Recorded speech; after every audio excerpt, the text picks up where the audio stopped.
保良局創立於1878年，今年已經踏入第136年，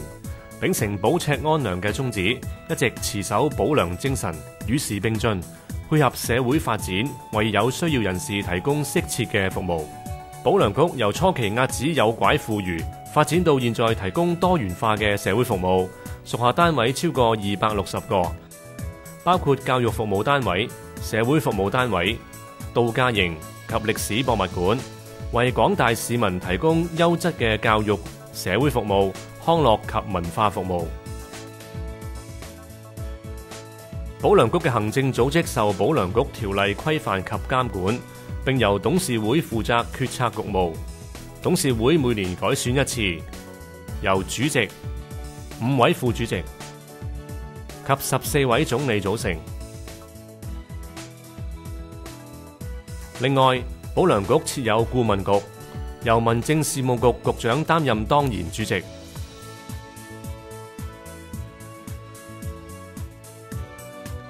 保良局以幼有所育、少有所學為其中嘅願景，辦學超過66年。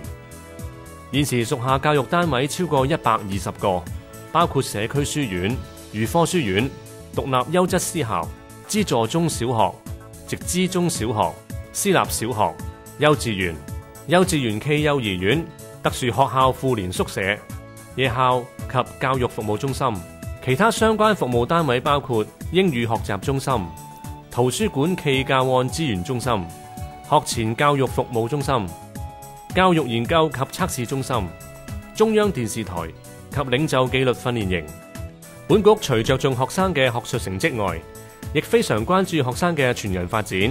經常組織及推動不同類型嘅比賽、活動及國內外交流團，鼓勵學生積極參與，擴闊國際視野。未來本局亦會繼續支援屬校嘅德育及公民教育工作。保良局提供嘅社會服務主要分為6大類別，包括綜合家庭服務、幼兒服務、兒童及青少年服務、康復服務、安老服務、醫療及綜合健康服務。綜合家庭服務方面，保良局致力推廣和諧家庭嘅理念，為遇到家庭問題嘅人士提供協助及輔導。服務包括歷史悠久嘅兒童住宿服務、本地及海外領養服務、家庭及兒童綜合服務中心、施虐者輔導及短期食物支援等。幼兒服務方面，保良局響全港各區開辦育嬰院及幼稚園暨幼兒園，為0至6歲幼兒提供完善嘅教育及日間照顧服務。此外，亦設有特殊幼兒中心暨早期教育及訓練中心，為初生至6歲有特殊需要嘅幼兒提供專業訓練、治療及家庭支援等。兒童及青少年服務方面，本局為兒童及青少年提供全面而多元嘅輔導及支援服務，協助佢哋發揮潛能、跨越挑戰、建立正面嘅人生價值。服務包括學生輔導服務、校本專業支援服務、綜合兒童發展服務及理財教育服務等。本局亦會積極開設新嘅兒童及青少年服務中心，並主力拓展地區性工作。保良局現時嘅康復服務包括輔助宿舍、輕中度及嚴重弱智人士宿舍、嚴重肢體傷殘人士宿舍、嚴重殘疾人士護理院、長期護理院、嚴重殘疾人士家居照顧服務、日間訓練中心及庇護工場，並提供社區支援、輔助醫療、社會企業及就業援助服務等。為應付人口老化帶嚟嘅問題，保良局提供各類型安老服務，包括長者鄰舍中心、長者地區中心、日間護理中心、護理安老院、到戶家居照顧服務及護理器材租借服務，亦設立社區飯堂，為有需要長者提供廉價熱食。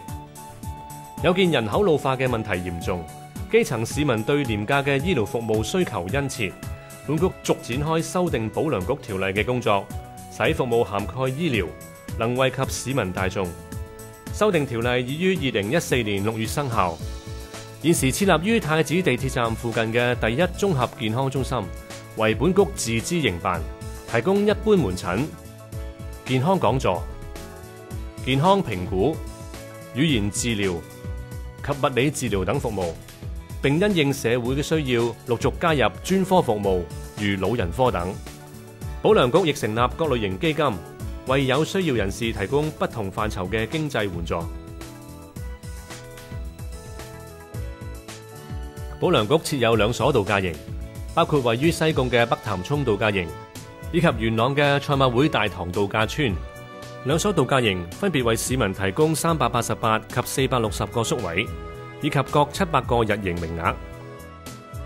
其中賽馬會大棠度假村更加係全港第2大營地，最近更新建攻堅場及1座高牆，提供更多樣化嘅團隊合作及領袖訓練項目。北潭涌度假營及大棠度假村正開展歷奇網陣教練課程，加強兩營歷奇網陣導師嘅技能訓練，鞏固教練團隊。另外，兩營嘅環境教育活動不斷引入新元素，令活動更多彩多姿。文化服務方面，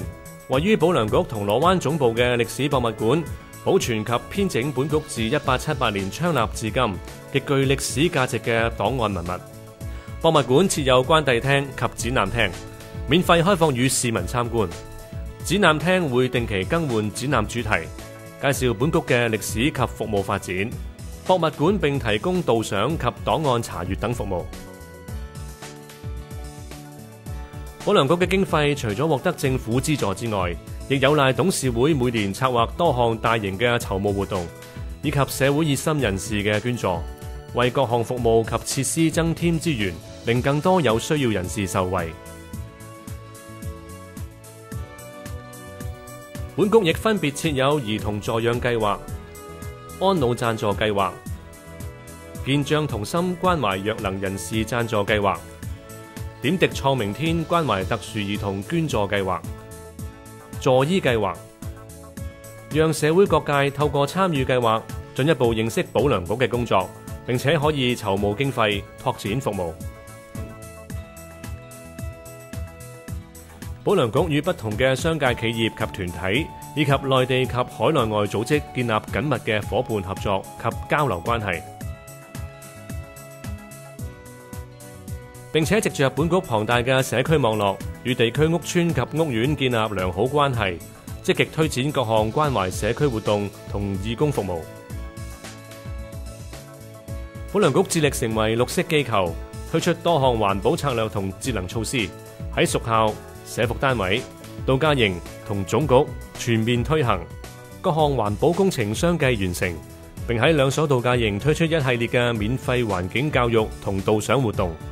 本局亦着重綠化屬校校園，培育環保新生代。保良局配合社會發展嘅步伐不斷前進，喺教育、社會服務、康樂、文化服務方面趨向多元化。甲午年董事會喺梁安琪主席帶領之下，保良局一定會繼續發揚保良精神，服務香港，造福社群。